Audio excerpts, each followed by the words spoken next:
All righty. It is Champagne Sundays time, and we have a brunch party going on, and we've got some special guests, all Big Blend experts. You'll see them up on blendradioandtv.com. Just look at our expert department and read any kind of story. You'll probably find them there. Let's start in San Diego. Since San Diego is right next to us here in Yuma, Arizona, when we go to San Diego, you know there's a few people we love to chat over there. We love San Diego, but the Queen of Excellence is in San Diego, Bobbi DePorter. Bobbi is the co-founder of SuperCamp, which is the world's leading summer academic achievement program for teens and preteens. And she is also the president of Quantum Learning Network, and they really work with educators and school systems. And she's also the creator of the 8 Keys of Excellence, which is it's a character education program for kids. It's a free family program Nancy and I are proud to be ambassadors for. So you can check that out at 8keys.org. But it's the new year. It's time to think about where your kids are going to go for summer camp, and Super Camp is the best. So check them out at supercamp.com. That's my commercial, and I'm sticking to it. Hey, Bobbi, how are you? I'm doing just great. Thanks for that. Hey, it's so good to have you back on the show. You know, you were on our family history holiday show recently, and did you have a good holiday season? Oh, we did. It was very sweet. Being with family, being together, very renewing. Awesome.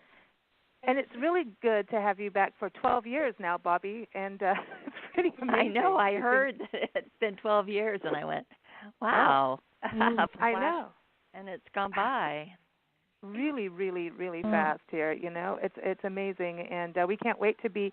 I know you've sent us on 2 story mission series. One is for youth to find youth success stories, and also stories of excellence on our Love Your Parks tour. And we managed to get started in this issue of the magazine. Did you see? You've got quail in there, quails and kids that did nice sculptures, and a youth success story, a story of excellence, and faithful. Really inspiring. Yeah, the kids do amazing things, and I think it comes from the community supporting them. That really helps. So it's amazing how these things pop up now that we are thinking about them. Like you can walk by things and not ask, well, who did that sculpture? Now we start looking around, who's doing what. Yeah, these stories have given us new pairs of eyes. See, that's another number 2. See, we're in the 2s. It is so important what you see and focus on. There's always that analogy when you look for a certain car that you're going to buy, then you see them everywhere. It's the same thing with all of life. When you're really focused on something, it's like it pops up and you see a lot more of it. That's true. It's really true. It's really true.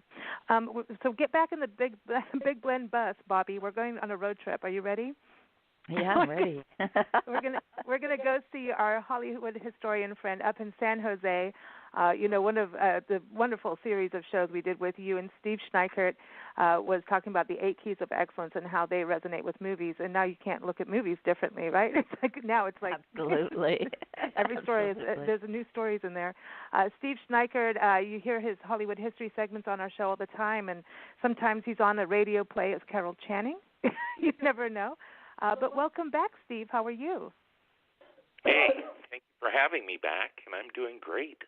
Good. Hey, it's good to have you back on the show. We're excited because I know you're going to have some Hollywood history for us today, too, which is going to be fun. Very, very cool. Everyone, if you go to blendradioandtv.com, just type in Steve Schneikert, also on nationalparktraveling.com, and you'll be able to hear his different Hollywood history segments. Are you ready to get on the bus? Yes. And go for a road trip? Did you bring Bella, your dog? Bella? Sure. Yes, Bella. If you would like her to come along, absolutely. Of course. Of course. We're going to go out to Utah, and we're going to get some family history stories from Holly Hansen. She is, we call her the Jen Teacher, Miss Jen Teacher. She is the founder of FamilyHistoryExpos.com. She's an author, family history expert, and we got to meet her yesterday, so she's really not in Utah. But welcome back, Holly. How are you? Hey, I'm happy. I'm so glad to be here. Thank you so much. Hey, it's good to have you back, and thank you for driving into Yuma. I know you were in Quartzsite with your family, but for driving into Yuma yesterday to meet us. Thank you. It was awesome. It was awesome. It was awesome. Always good to meet in person, for sure. So now I'm going to tell everybody, Holly sent us on a story mission to get family history. So family history is everywhere, and now it's all different. That's the same thing we were saying with Bobby. We're looking at everything differently. It's not just a statue and how beautiful is it. It's like, okay, who's that person in the statue, and where's his family come from? Where's her family from?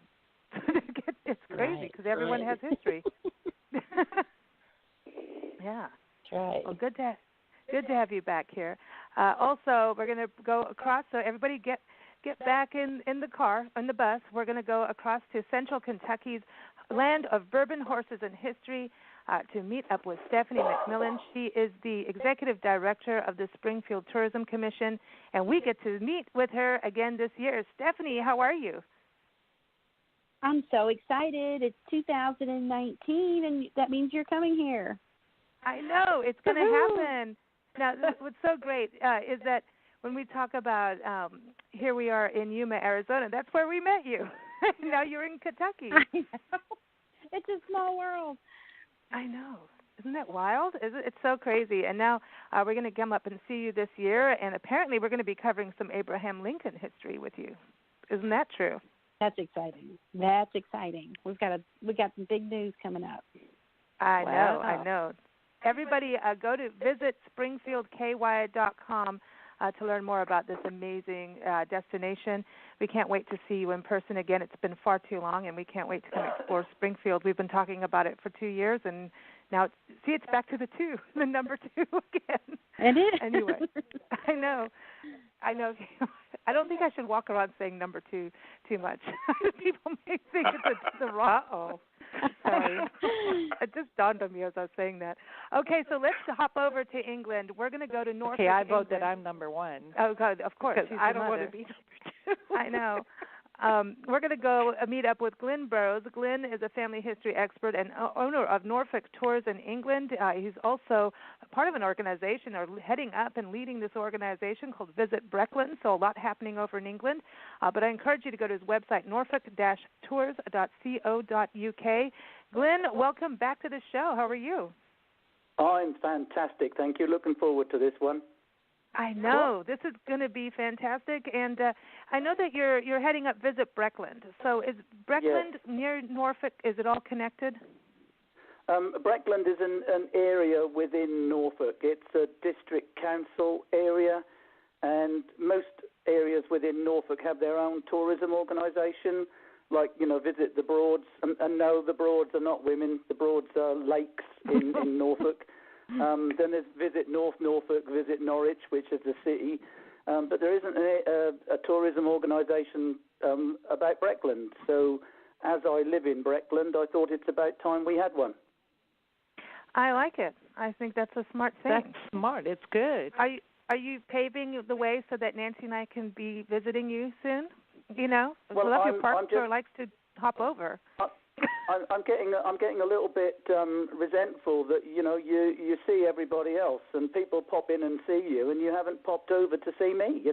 Anyone would think we're about sort of 5,000-6,000 miles apart. But I'm we're gonna, very I'm going to connected. get a kayak and come over by kayak. Yeah. Good luck with that one. I'm going to ask Elon Musk to drone me over. Maybe not. But I did want to say what's interesting. You sent us on the story mission of this finding the English connection, which we've talked about for years on the show, but it is different still.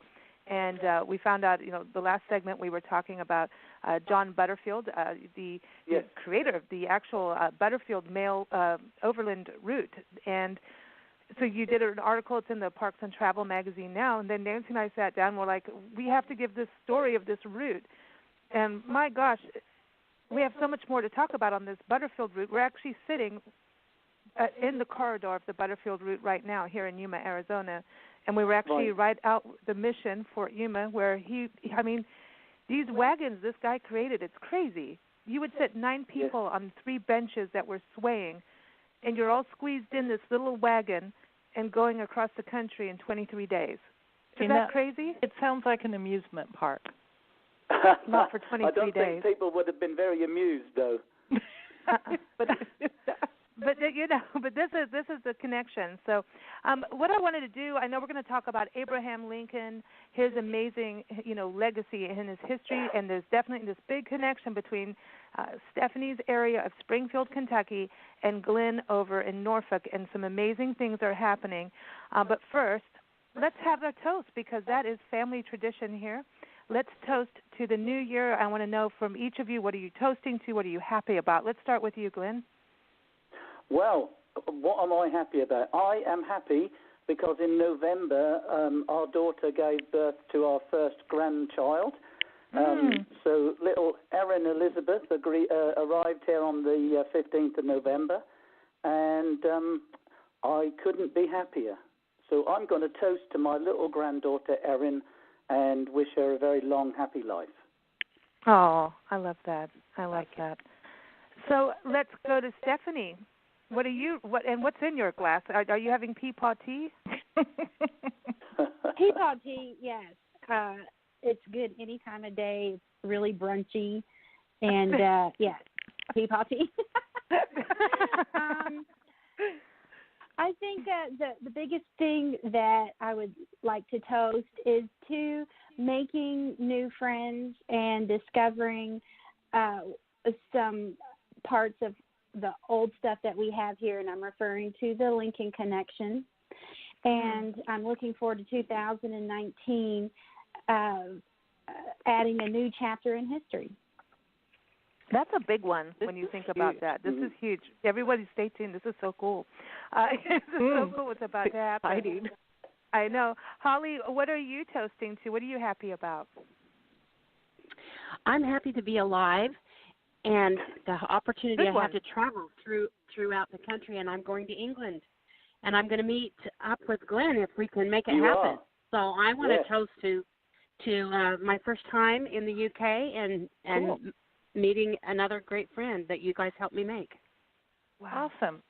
This is some crazy stuff going on with all these connections. I feel like so cool. There's stuff happening. I have to tell you today, so we aired our military show on January 2nd, our Toast to the Military, and I played a song from the Gunboat Diplomats, and we love them. They're over in Jacksonville, and Gunboat Smith has a lot of history under his sleeve, and we played it was a song on there. And on the same show, we interviewed Mike Guardia, who's our military history expert. He's a military historian and author. And Glenn, you and him have to get on a show together on World War II and World War I connections. He's ready to talk with you for sure. So anyway, it turns out that Gunboat Smith, the musician-songwriter, on Facebook this morning says, well, you're interviewing Mike Guardia about his books on Hal Moore, General Hal Moore. He's done 3 books on him.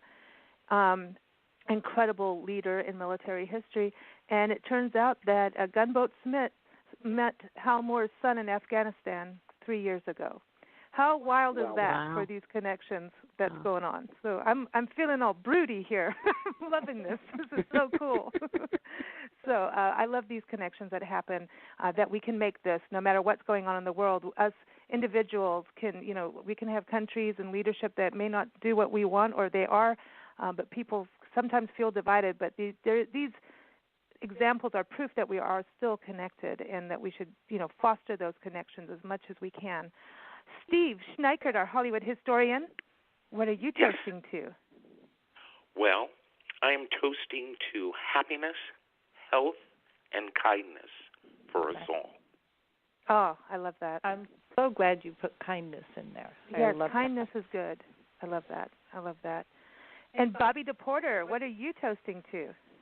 Well, I'll piggyback on that one, because what came up for me was toasting to happiness, because we know it's a choice, and there's a Lincoln quote out there. I noticed that most people in the world are about as happy as they make up their minds to be.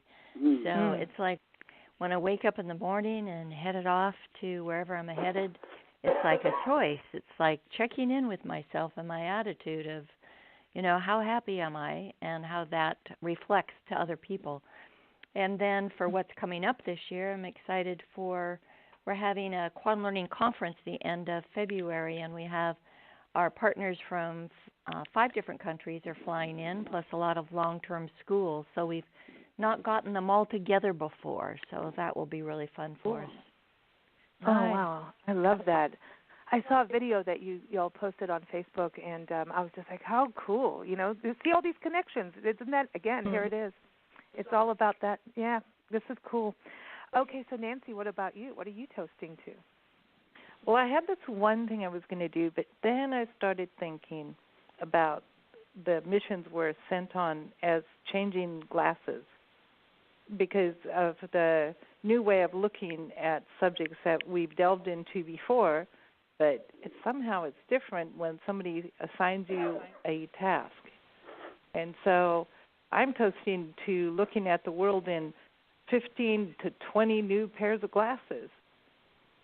I need a pair, apparently. I know, too. but I mean, it's really an interesting thing to suddenly know so-and-so that we know and respect is interested in this, and now you're at a place where there's something that you know they would love, and you look at it through your own eyes, but also because they sent you there, and it's a whole new world.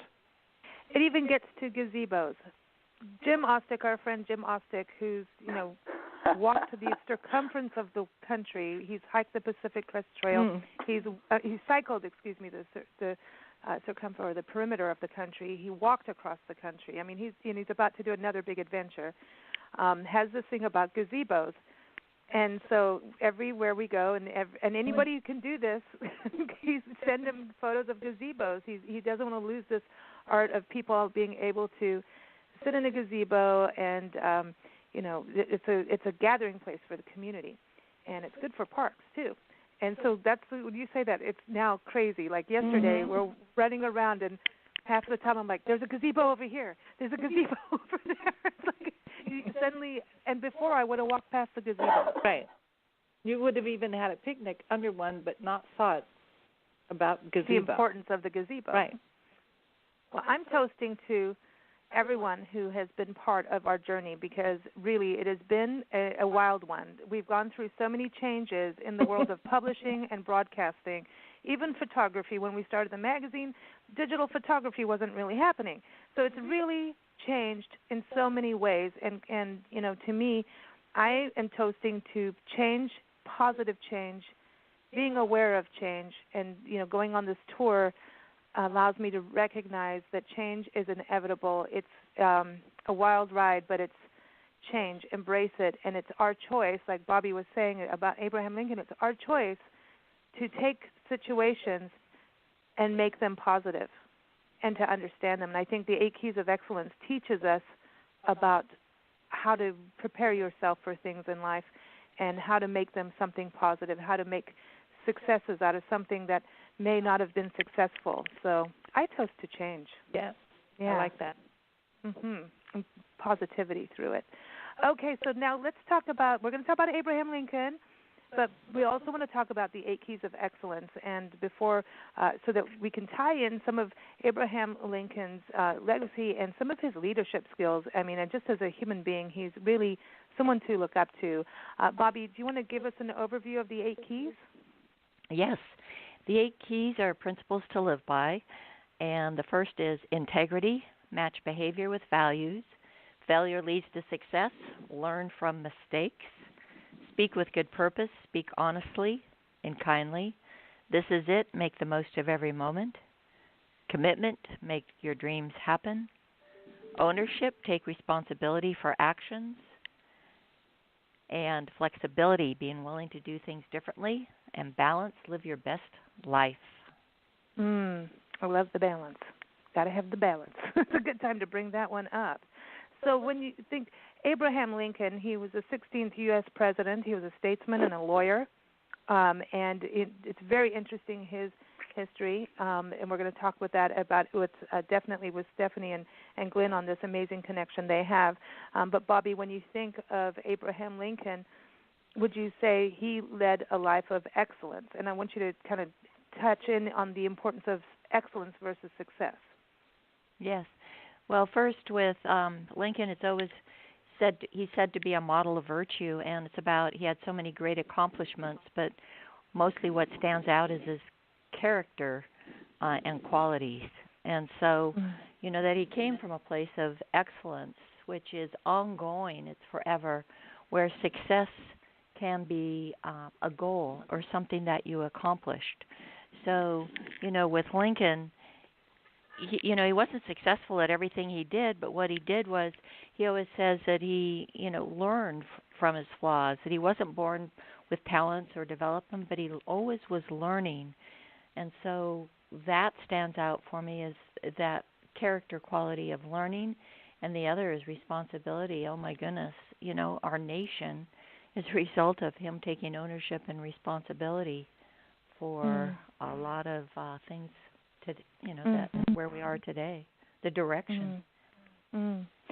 So let's go to Glenn here, because I want to start with Stephanie actually, because Stephanie, in Springfield, Kentucky, apparently part of Abraham Lincoln's legacy, well, it began there. It began in your town that you were born and raised in.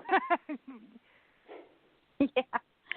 Oh, well, Abraham's father, he was here and was married to Nancy Hanks in Washington County, just north of Springfield, maybe just a few miles north. And this was their homestead. And in fact, the Kelly family, who originally purchased that property from the Lincolns, still own it. It hasn't, when you think about history, it hasn't been all that long ago. Wow. So now, and then also their marriage certificate is in your courthouse. And Washington County is the oldest county in the state? We are the oldest county in the Commonwealth, named for we're the first county in the Commonwealth named for the first president. And we happen to have the oldest courthouse west of the Alleghenies, which houses many, many historically significant documents. And in Springfield is where the marriage bond, which Abraham desperately looked for, was found here in Springfield. And this is interesting because we talked about this on our anniversary show last year, I believe. You and Glenn were on together. And I know Glenn has been on the show talking about, even George Washington ties back to America. I mean, between England and America, there's the connection, and his ancestry comes from England. Of course, so many of us, have ancestry in England. But also, Glenn, this is amazing. So Stephanie's in Springfield, and so, the Hanks families there, the Lincolns, and apparently you have the same history in your community as well, but just a step above, right? They started there. Yeah. I mean, I'm sitting about 3 miles from Swanton Morley, which is where Abraham Lincoln's earliest ancestors that we've found actually came from. So they left Swanton Morley, and then they went to Hingham, which is also a village or a town in Norfolk, which is about 12 miles from where I'm sitting at the moment. And then from Hingham in Norfolk, they went across to Hingham in Massachusetts. So Samuel Lincoln, who left Hingham in the 1620s, 1630s, he founded Hingham he helped to found Hingham in Massachusetts, which is obviously the forerunners of Abraham Lincoln's family in America. So yeah, we have such a close connection that it's quite eerie. It's amazing. I know. So are you guys going to partner and connect in some ways for people to, travel back and forth for their family history? Well, I don't know whether you wanted to sort of make this announcement at this moment, but I'm already in talks with the village of Swanton Morley and the town of Hingham to twin with Springfield. Awesome. It's so Stephanie, you're going to have a twin. I love this. Yeah. The twinning. It's a 2. It's a 2. We're all excited. Well, we're triplets, excited really. to make this sister city connection. It's wonderful. Yeah, but wow. it's going to be triplets, I'm afraid. Oh, cool. I'm glad I'm not for giving one birth. more. I don't want to give birth. Miss Scarlett, no. So I know, Steve. I know you're. Anyway, but so these 2 cities coming together or communities, I want to say, because I don't see either one of yours like this metropolis, This is going to be this connection between England and America. This is like a true tie where cities pair up and celebrate each other. People can go back and forth. Stephanie, I know the Sister City program, we've been on the websites together and everything. This also means, so it's family history, so people can dig deeper into that, or just people that are really interested in that history. But Stephanie, this is also a way for folks from Springfield to go back to England, right? And even getting kids going back and forth. I know that there's education programs in this too. Oh, absolutely. I feel like it is a Cousins Across the Pond project where people who didn't even know each other existed can connect, and it's not just we have a similar interest, they have similar DNA, and connected by one of the United States' most beloved presidents. So it's so exciting, and I feel like that there's going to be a swell of interest, particularly because of all the directly related people right in the area. Agreed. The thing about the Hingham and the Lincoln connection was that there were so many who went from Hingham in Norfolk to Hingham in America. They sort of set up the settlement, and a lot of people who are connected to Hingham in England, in Norfolk, are very interested in family history because of that connection with them all going over together. And it was all to do with church people. The vicar of Hingham at the time was not doing what the church in general wanted him to do. So basically he left Hingham with a whole load of people who agreed with him and set up Hingham in America. And then, funnily enough, he came back again. And he was one of the first people that I learned about who actually came back to England. He didn't think it was enough to go across the Atlantic in a little tiny rickety boat once. He thought he'd do it again and come back to England, which was totally amazing. But there are so many people who are connected to those early settlers who left Hingham. And funnily enough, in 1912, there was quite a big American presence in Hingham. I've actually got old postcards of the American flags and all the big sort of celebrations that happened in Hingham in Norfolk when a group of American visitors all came over in 1912. So this isn't a new thing at all. It's just that it's sort of fallen by the wayside. So it's up to us to bring it all back again. Wow, I love this. Bobby, I wanted to go to you on this because of this kind of connection. When you look at education, when there's these tangible connections, isn't that something important for youth to start to learn, whether or not they're related to, the Lincoln or Hanks family, but just even for learning history, doesn't this help?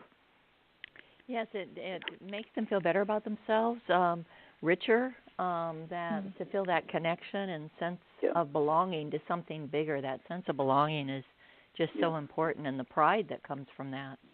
Yeah. Can I come back in there again? Go ahead. Yeah. I used to be chair of governors at my local primary school, and I always used to take the children for a walk into the village and have a look around the churchyard, etc., etc. And there was one man who was buried in the local churchyard who fought in the Crimean War. And his tombstone says that, he fought in the Battle of the Inkerman and the Siege of Sevastopol and all them sorts of things, But the interesting thing was that the children could then take that back to the classroom, and they had a reason to learn about the Crimean War because there was a bloke in the village who was there. So once you can actually bring it to reality, it's amazing the interest that then kicks off because it's real. It's not just something you're reading about in a history book. It's actually real, and it's tangible. You can go and stand beside this bloke who was actually at the fall of Sevastopol, and that then makes it all real. So that although, yes, the Crimean War is quite an international story, but they could actually learn about it with a local connection, and that makes it more interesting. This is so interesting to me. And did you say Sebastopol? Mm-hmm. Yes. You know we have Sebastopol in California, right? Well, nearly all of your places are named after somewhere in the rest of the world. Glenn, I mean, I just feel like we're just going to be running around the country, like everything. I have to look up everything. This is crazy. No, but it was the same thing when we went to Kenya and when we went to South Africa. We're like, okay, but that name came from England, and that came that came from now that Man, one you came guys from were England. busy. Yeah. You guys were busy, but you know the other thing is I want to bring Holly on this because Holly, you deal with so much family history. You're like this little investigator, and you're like, I want to get down to this, but. You've told such incredible stories on our show in regards to digging up your family history, and you're finding these stories of women floating on logs and spying on what's going on a war. I mean, you've told some crazy stories, and they're cool.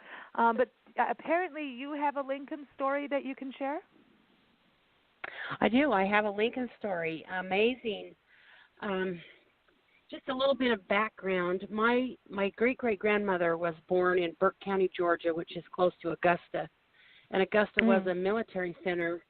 General Sherman, actually, before the war broke out, when he was just in the military, he was stationed there for some time. And during the war, when he did his march to the sea, he bypassed Augusta, which, they had a magazine there. They were producing ammunition and things, and he didn't destroy Augusta. And I think, I don't know, and I'm not a military historian. So I have one for someday you. I'd like someone to tell me, what all went on there. But I felt like he had a great love for the people of that community, and he bypassed Augusta. And at that time, during the war, my great-great-grandmother, Lola Amanda Guest, died. She was living there in Augusta. She was, she was born in 1860. Now, my father's still alive. He's 91 years old, and he remembers her. He was in his 40s. She lived to be 95 years old, and he can remember her telling stories of the war. So she was born in 1860. The war ended in 1865. But one of the stories that stands out to me is she went to the funeral procession, the train. And you can find these maps online. I looked at it to see where they went. This whole long procession for several days that they took the presidents across the United States. And she went. At one time, people were going past to view the casket on the train, 7,000 people an hour. And she remembered as a child, a 5-year-old, going there and throwing roses on President Lincoln's coffin. Isn't that amazing? My second great-grandmother from Augusta, Georgia, and they didn't get bombed. And of all the research that I've done on my family, none of them served as Confederate soldiers in that family. And I think, is there a hotbed of Union sympathizers there? What really happened? And that's research that I'm still working on. I don't know all the answers, but it's very exciting to see. And so from my childhood, I've had a great respect for President Lincoln because I've known the story as long as I can remember. It was a big deal in our family, and I went to a lecture once of a Lincoln historian, and one of the things that really changed my life and has helped me be happy was that Lincoln had this. When you make a bond, your word is your bond. But if someone else breaks it, if you make an agreement with someone but they break it, then you're no longer held. For a long time in my life, when I made an agreement with someone, even if they broke it, I would still fulfill my end of the bargain because I felt like my word was my bond. But when I learned that he said, when someone else breaks it, you're no longer held. That is their failure, and they are not their word, and they've released you. When they break the bond, it's no longer a bond, it's gone. And so that has helped me with dealings in my life to be happy and not be grumpy because somebody didn't keep their word. I'm just like, it's their problem, not mine, and I can be happy. So now, that's Bob, I was my story. Go to Bobby with that. That's a good story. I mean, the whole part with the coffin and the movement, especially in those days. But Bobby, in regards to not breaking the bond, isn't that going with integrity key of excellence? Yes, it's looking at your values. and whether you value positive relationships and a lot of those other values, and then what does your actions actually say? So it's one thing to say, I value this. It's quite another to have somebody just observe you and how are you acting, how are you interacting. Now, I want to go to Nancy here because Nancy, she likes to dig up the dirt on people. It's called history. I know, and apparently, Holly sent us to graveyards across the country, so she'll be digging up dirt. No, I'm kidding. Researching a bit about Abraham Lincoln, there is a huge story about his missing or possibly switched coffin, where on the trip across the states that possibly the coffin was switched with someone else's or he was moved. There's a whole big theory about that. Wow. And there's a mystery about it. And I was like, I want to know a little bit more. Get at it, Holly. I know. So there's a whole thing about the switching of the coffins or maybe taking a route that had to be more protected because some people were still upset with him for his views, all this kind of thing. So there is a huge story connected to Abraham Lincoln's coffin and his death. Wow. So isn't there a similar thing about Thomas Paine?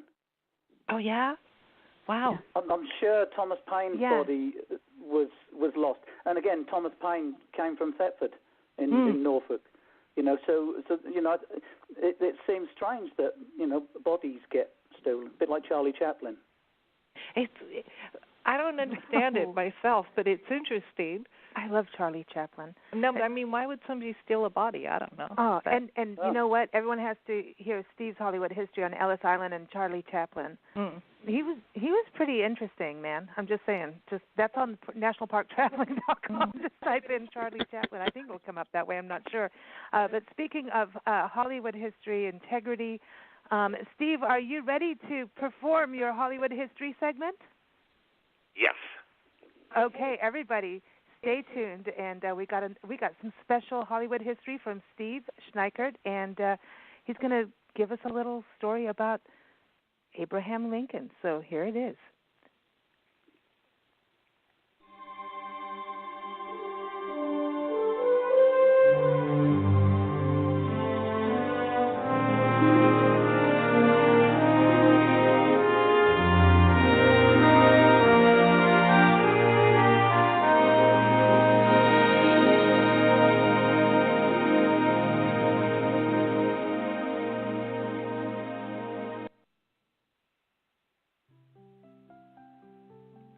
In a monstrously prolific career, spanning over 100 films across 5 decades, John Ford produced greater films than young Mr. Lincoln, but perhaps not a single one that was more perfect or more Fordian.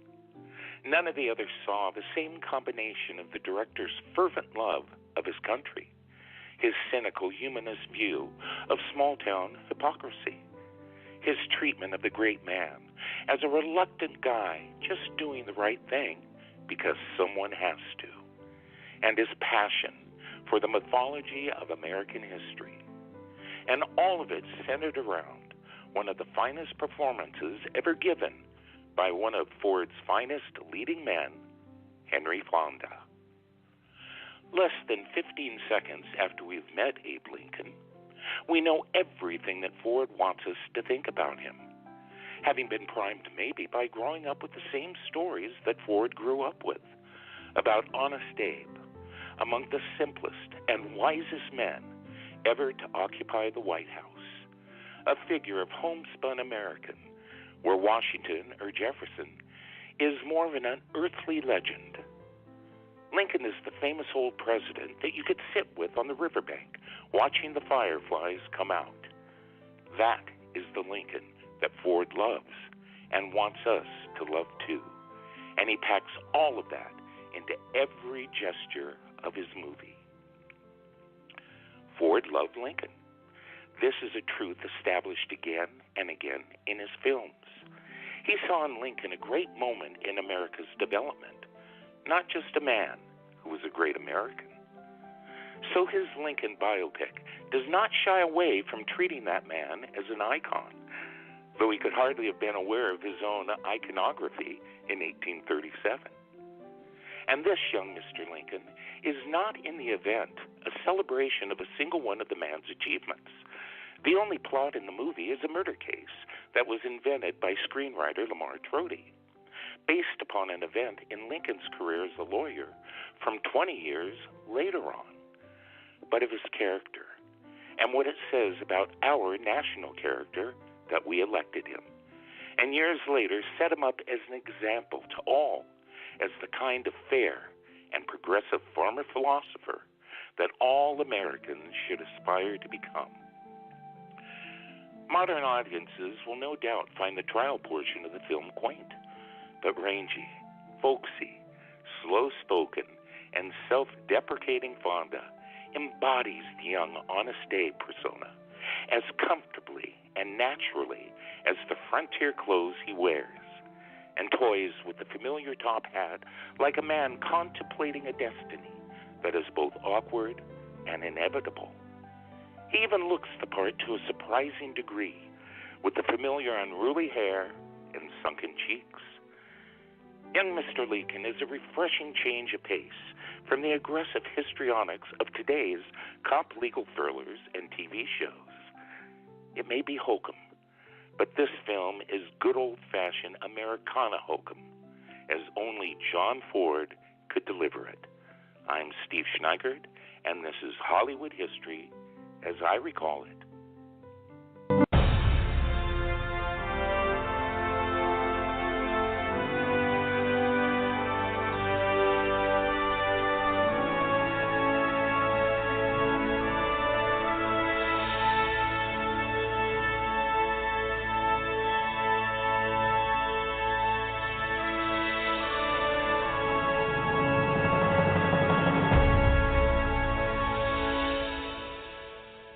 Everybody, Steve Schneikert and Hollywood awesome. History. I love you, Steve. You so rock. Now I man. want to go watch the movie. I know. Thank you. I love it. That was awesome. That is awesome. Thank You made me feel all proud of things in life. I don't know. Just listening to that made me feel like that sense of integrity. It's exactly what it is. You know. Yeah. It's I think Ford had integrity as well as Abraham Lincoln. Man, I have to go to Bobby here. Bobby, you got some more movie Hollywood history for the 8 Keys of Excellence. See, I love that. And that's the integrity part, I think, with, Abraham Lincoln, showing through it, and at a young age. See, that's what I love, Steve. When you were putting this together, is that the key that came through the most for you? Oh, absolutely. Number one. It did. Yeah, the integrity part, and it being young. I mean, what you could have done, all the movies that have been done recently. Why did you choose that one? Well, I chose this because it's the beginning of his career, and with everybody else on the show talking about certain other histories, I thought this would fit in more perfectly, and especially with the 8 Keys of Excellence. Yeah, he represents all of them. You can go down. It's just incredible. Yep. The stories behind each of them. Exactly. Even all of the quotes that are listed, you can pick a key for or more than one for every single quote. And this show, it's so interesting as we do shows that things just come together. It has its own life force. I always feel that. I'll start a show with, we're going to put this guest here, and then next thing the next person could be coming on the show to talk about something completely opposite, and then it'll all be unified in some weird way. And, this is the same thing on this show today. It just feels as if it's about connectivity and working together. Yesterday when we were out, we went to Anya Knits Puck, which is Sunrise Park, and that's how they say it in Kashan. And this is the tribal lands across the Colorado River from Yuma, Arizona, and our guide, Chase, took us out, and he's part of the Kashan Nation. And it was really interesting to be out there and have that sense of connectivity, because he was like, I'm going to take you out bird watching and showing you nature and what we've done here in this park, and other people, participants were with us. We were out there just really to film, and I just wanted to stay at each place. We couldn't, but it was interesting because he said this is about networking, He goes, I'm going to teach you things, but this is about connectivity. And I thought that was such an important lesson because it's what's happening today. It just feels like it floats through. And I think that's what Abraham Lincoln did. He connected with the country. And you think about connecting back in those days. I think he unified a country. And that was his biggest thing, that he managed to unify, don't you think, in a way, that was who he was? Nancy, I know you've been digging up good stuff on him. Well, we see the one persona of Abraham Lincoln through history books, and when you go a little bit deeper, he was a pretty all-sided kind of person. Like, he's a great animal lover. That doesn't always come out as something, but he was the first president to bring a dog into the White House, and that became a tradition for most presidents, that they have a dog in the White House. He also had a cat and 2 goats. So he's kind of well-rounded. He's educated. He was a lawyer, but it turns out he was a practicing lawyer that never went to law school. That's an interesting little fact. He was also a co-owner in a saloon called the Berry and Lincoln Saloon, and he was a bartender. So you can see he's got a lot of different experiences that sometimes are left out of the mix. Yeah, so he'd been around the block. He was a wrestler. He was a wrestler? Oh, yeah. He was actually he's in the Wrestling Hall of Fame. Out of 300 matches, he only lost 1. So, I mean, there's things about him. He was very diverse in his interests and his personality. But sometimes what we see in history books is kind of one-sided. Okay, but now isn't that part of living your best life, Bobby, is not to be just focused on one thing, but to have all of, everything connected in that way and be diversified as a human being? I think he brought his qualities to everything he did. Yeah. If he was in the Hall of Fame of Wrestling, it's like just bringing the best of himself to that, and the qualities and the commitment and the hard work and, all that he brought to everything that he did. So to me it keeps coming down to it's who you are as a person. And leadership is such a big word out there with trainings and topics, and there's so much written about everything that he was. You just go down the steps, and that's what a true leader is. It's like who you are as a person, and you bring that to everything. I'm sure whether he's on the wrestling team or whether he's president of the United States, it's like he brought the same self. When he was president, too, it talks about that he treated people the same. He was the same person when he was president as when he wasn't and had no authority. So it's who you are and how you bring that to everything that you do. I think he was interested in a lot of things and a lot of different people. And if you're going to represent a country, especially a country like ours, I think you have to be open to all the kinds of people within your country, all the traditions, who they are, what they need, what they want.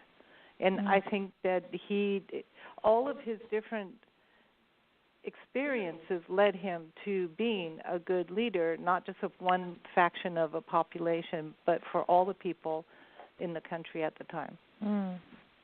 Right. There was a quote. This is part of a Speak with Good Purpose show we did, Bobby, a while back, and there was a quote in there that we used from Abraham Lincoln. In fact, every time I look at any of the 8 Keys features we do, I think 90% of them, he's in there. And he said, I know. When I do good, I feel good. When I do bad, I feel bad. That's my religion. And I think that is really straight up. That's it. Doesn't it's that's speak with good purpose, but that is integrity. It's just being real. It's about knowing that, like what you're saying about knowing who you are as a person. Stephanie, you may need to have a wrestling museum in Springfield. Glenn, you got to get a wrestling museum too. Yeah, I don't think so. I'm always looking for new attractions. Oh yeah. Okay, but Stephanie just wants a bunch of wrestlers to come to town. Okay, but I just have to point out, when I say wrestling, I'm talking about the athletic wrestling, not WWE. I don't think they have that. Okay, I just want to clarify that. Hey, but you know what? I think the wrestlers have stayed in the hotel, the historic Coronado. Didn't we have wrestlers? I don't know. I think there were wrestlers here, and what's his name? Dog the Bounty Hunter stayed here. Whoops. I don't know why he was here, but anyway, that has nothing to do with Abraham Lincoln. But I just wanted to throw that in there, But this is very cool. So we're going to watch with you and Stephanie Glenn this develop, and we'll follow this on Big Blend Radio in both magazines. And as this builds between the two cities, Springfield and Swanton Morley. We will keep following this, and as we do our Love Your Parks tour, you bet we're gonna go to the Wrestling Hall of Fame. Stephanie, you want to come with us? I'm on it. I know. Well, the reality is Lincoln went everywhere. That's why I say he touched this country so much. Every time I do some kind of project, up pops Lincoln. I was telling that to Glenn. I'm like, what? This is crazy. You guys need to do it. He's like, he's everywhere. But you guys are in the ancestral lands. Nancy, before we go to our final part here, you also found out that Tom Hanks is indeed related. He's the, fourth cousin removed 4 times of Nancy Hanks. See? So there is a blood relationship between Tom Hanks and Abraham Lincoln. And Stephanie, we're talking about hopefully at some point as this develops and people start connecting, of some filming happening. And I'm just saying, Tom Hanks is on Ken Burns all the time. He's got the right face. I'm just saying, Stephanie. I would love to make that connection. Would love it. And you know who else I read online was related to the Hanks family is George Clooney's family. Oh, well, so now we're talking. talking. Will work very nicely. Steve, you've got some special Hollywood history segments to put together. Yeah. Okay. Holly, you got work to do. It's never ending. Work. I know it. Does that happen to you, Holly? Like you get into one thing and you just go down a rabbit hole of family history. Really? Yeah, you have to be really disciplined. I bet. Yeah, I know. That's kind of, it's cool. So I want to close with this. Number one, I just all of you are part of Big Blend, and some of you have been with us, since day one and back in old print days. And I just want to thank, you and every guest that has been on the show and every person that's listened. I mean, it's just this is exciting how things have grown over the years, aren't they, Glenn? I mean, you think about this. This is pretty crazy, Who knew these kinds of connections? It just keeps growing. It does. It's about this connectivity, and it's exciting to me. But you know how Nancy and I have a thing about taking 1 hour walks, and everyone, if you go to onehourwalk.com, that'll take you to our Facebook group where people post their photos of their 1 hour walk. It's about getting outside, taking a breath of fresh air, just having that experience, and sometimes taking a walk with someone and being able to have that really cool conversation. So when I ask each of you, if you could take a 1 hour walk with Abraham Lincoln, where would you go? And you get to take 2 people so you can have a really cool conversation. So I want to start with you, Bobby, because you're the queen of excellence. Where are you going with Abraham Lincoln, and where and with who? Yeah, I'd be right in the valley of Yosemite. I'm in just the unbelievably awesome experience that is. And with me I would take, because Lincoln is there, I would take Buckminster Fuller, because he also is one that is such a light for each one of these keys of excellence, and also Dr. Georgie Lozanoff. So those are my mentors in life, and I would love to be there with Lincoln. It would be unbelievable. Ooh, I want to go. I know. I'd love to see Buckminster Fuller talk with him too. That would be interesting. That would be really, and what a beautiful setting as well. Beautiful, beautiful setting. And you talk about, part of your light. There was a quote from Abraham Lincoln. He says, "I am not bound to win, but I am bound to be true. Or I am not bound to succeed, but I am bound to live up to what light I have." That's excellence right there, man. That's exactly it. I like that light part. I love that. So what about you, Glenn? Who are you taking I'm afraid for a walk you with might guess. You might guess who I'm going to take. I would obviously take Abraham Lincoln, and I would take him on a walk around Swanton Morley, because I think he'd probably enjoy that. And with us, I would take Donald Trump and Theresa May. Oh, And wow. Firecrackers. I would hope that Mr. Lincoln would help me to knock their heads together and put some sense into their heads. Okay. Wow. Okay. Well, there you go. And are you going to take Guy Fawkes with you for the cleanup? No, I don't think. I might actually get Abraham and Donald and Teresa to climb to the top of Swanton Morley Church, which is over 100 foot high, and if any of them happen to fall off while we're up there, Oh, well, oopsie. Rapunzel, let down those walks. Speaking of those churches you've been posting, it's really interesting looking at the church photos I've seen from Springfield, and there's a whole Holy Land tour there. Yes. How many churches do you have in Springfield, Stephanie? I don't know how many are on the Holy Land tour, but we do have the oldest churches west of the Alleghenies.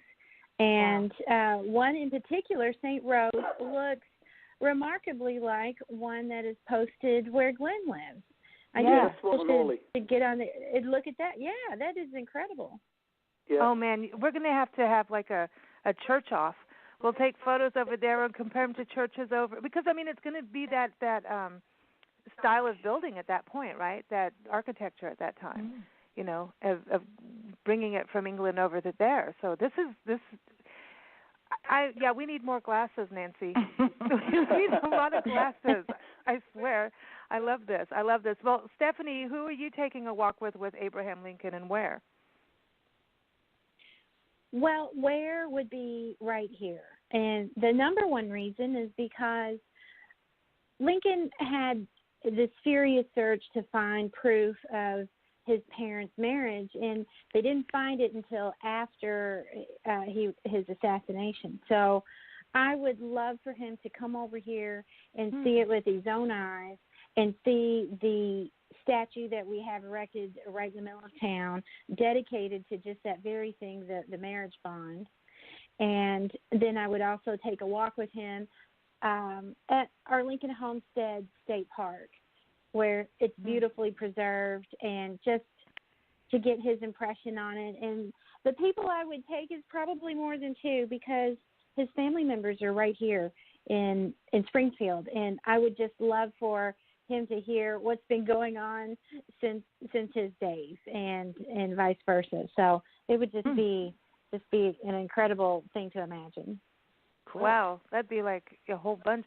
That's amazing to you have cool. the ancestors right there. I know. His family right there. Wait to visit. Not the descendants. I know.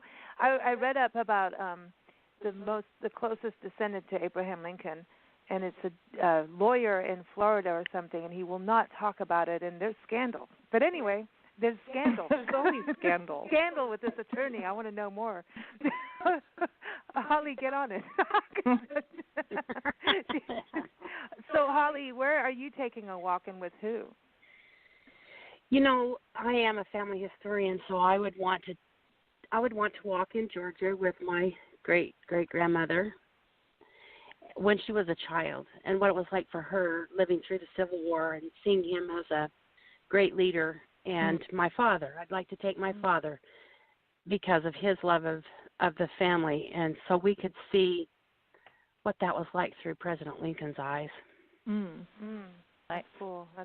Steve, what about you? Are you walking on a movie set? No. As a matter of fact, I somewhat concur with Glenn. I would like to take Harry Truman and JFK with Lincoln and I, and I would like to walk down Pennsylvania Avenue in and around. And I would like to find out what they think about what is going on. That would be interesting. Yeah. Well, that's a movie right there. I think all of this has got movie potential. Can we call George Clooney? Can we call Tom Hanks? Ken Burns? We'll get on the phone right now to them. But Stephanie, you've got movie magic happening on your doorstep too. So I'm just saying that can happen, right? We need a Lincoln series. You're set up. You have a sound stage. You have, James Bond the Third there. Surely so we can make something happen. I know. Well, we appreciate you all joining us here on our 12th anniversary of Big Blend Radio and Champagne Sundays, the 12th anniversary of this show, which was this pilot show. And before you go, Nancy, I know we can't leave out ours. She's looking at me like you forgot our toast, and it's our show. That's so rude. No, I just wanted to say who I would go walking with Abraham Lincoln. Yeah? Okay, I would take Charles Darwin. Yeah.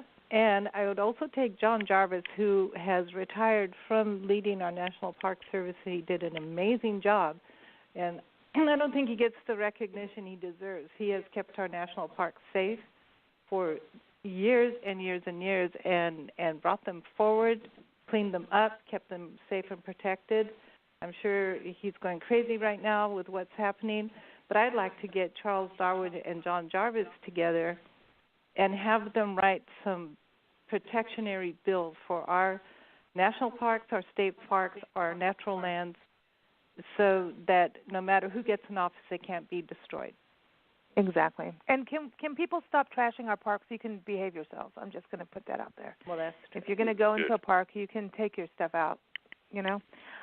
Just saying. That's my authoritarian move of the day. But if I'm going to take a walk with Abraham Lincoln, I want to do it in Springfield because we're going there, and so he should join us. And when I think about integrity, and I would like to go to Springfield, and then I want to go to like the Smoky Mountains because I haven't been there. So I want to go from there. It's a long walk. It's okay, but I'd like to take him, and I would also like to take Edward Abbey and Aldo Leopold, and nice. That's just. I have to do that because I've been immersed in the history of the Gila Wilderness area because today is New Mexico's birthday. Happy birthday, New Mexico, the state. And the Gila Wilderness in southwest New Mexico is the very first wilderness in the world, and it is the largest, and it is connected to the Gila National Forest, and Aldo Leopold did that, and he started this whole movement of protecting our forests. And wilderness areas and understanding why we need them. So I'd like Aldo Leopold to be there. Can we add Teddy Roosevelt? Don't you think Teddy Roosevelt would be cool? I think we could gather up all these people and take them to England and go to Blackpool and give them all a Mr. Whoopi. Gwen, Mr. Whoopi for Abe Lincoln. Yeah, I could handle that. Oh, yeah, I know. Well, thank you all for joining. Go ahead.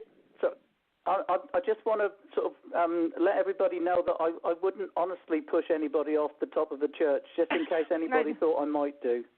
I know. He's like, I'm really not that. We know that, Glenn. We know. But, yes, no. I was a little worried about that.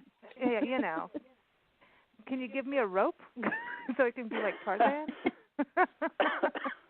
Oh, I have a quote for you, then. Okay. From Abraham Lincoln. When you reach the end of your rope, tie a knot and hang on. Oh, there you go. Steve, I see a movie coming up here. We should do a radio play where we can all be these, leaders meeting up with Abraham Lincoln. I want to see Abraham Lincoln and Teddy Roosevelt together, and I've changed my mind completely. I want them together. That would be awesome. I think that would be fascinating. I know. That would be cool. Well, we're going to play a song called Universal Love because I think, all these connections we're talking about, this positivity that we do have about unity. Really, this is what, when I think about this connection between Springfield and Swanton Morley, it's about unity and reminding each other that we're all connected in some way. And I think that's what today's show just ends up being about is unity, positive, this positive impact we can have on each other's lives. And I know, Holly, as you've said on shows, that sometimes you can dig into family history and go, ooh, I didn't want to see that. Close that door. But things happened way back when, and it was a different time. But I think this is amazing that we have all these connections. So I want to thank you all for joining us. Universal Love is by Kwame Benet and the Shakedown. And we'll play that. It's off of his latest album, Roots, Rock, and Universal Love. We also just did a recent interview with him on blendradioandtv.com. You can find it there. Just type in Kwame. But also BobbySupercamp.com. You're off and running for spring, right? For everyone we to absolutely sign up. are. After the first of the year, it feels like just a sprint till summer. Wow. And where are you? How many students now? You're in the millions now in regards to getting everyone on board with the 8 Keys. But is it over, am I right, 75,000 students over the years now? Oh, that have attended Super Camp, it's over 80,000 that have actually attended the week-long program. So, wow. And then with all the schools we're in and teachers, we're about 25 million that we've reached with our 8 Keys of Excellence program. We're really proud of that. That's awesome. And we'll keep tugging that word out as we travel across the country on the Love Your Parks tour. And everyone, for the 8 Keys, again, there's a free family program. Be part of the 50 million. It's 8keys.org. And Glenn, to keep up with Glenn, go to norfolk-tours.co.uk. And I know you're going to have one up for Visit Breckland soon, right? Yeah, that should be by the end of the month. Okay, and you can keep up with Glenn on Facebook. He's very active there and on Twitter, and through there you'll also see that about Visit Breckland. Steve Schneikert, his Hollywood History segments are up on BlendRadio&TV.com and also on NationalParkTraveling.com. Just type in Steve Schneikert or just type in Hollywood History because, sometimes spelling Schneikert, I could get that wrong sometimes, Steve. Sometimes I make mistakes. I'm just kidding, but you'll find his Hollywood Histories there. And Holly, keep up with her and all her events. She has an international expo that happens for family history. When does that happen this year, Holly? August 5th through the 10th. Okay, and people attend this from around the world. It's all online, so you can be in your pajamas. It's very cool. Yeah. So go to. And congratulations on your anniversary. Really happy for you guys. Thank you so much. Thank you. We're very excited. We've got. We're in the numbers of twos. Does anybody know anything about the world of twos? I'm going to have to look it up, numerology-wise.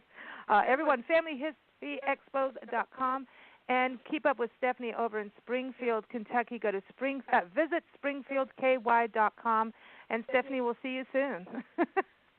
See you soon. I can't wait. Awesome. Thanks, everyone. Thanks for joining us. Bye. Thank you. Thank you. Bye. Bye. Bye. Here it is, everybody. Bye. Universal love. Ready.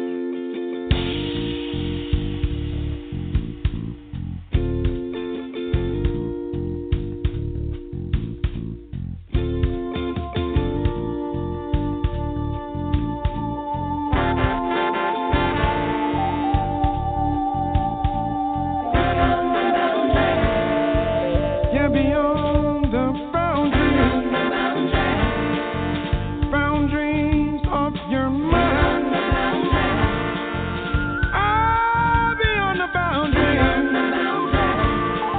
beyond your individual boundaries, beyond the family boundaries, go beyond the tribal boundaries, and beyond social boundaries.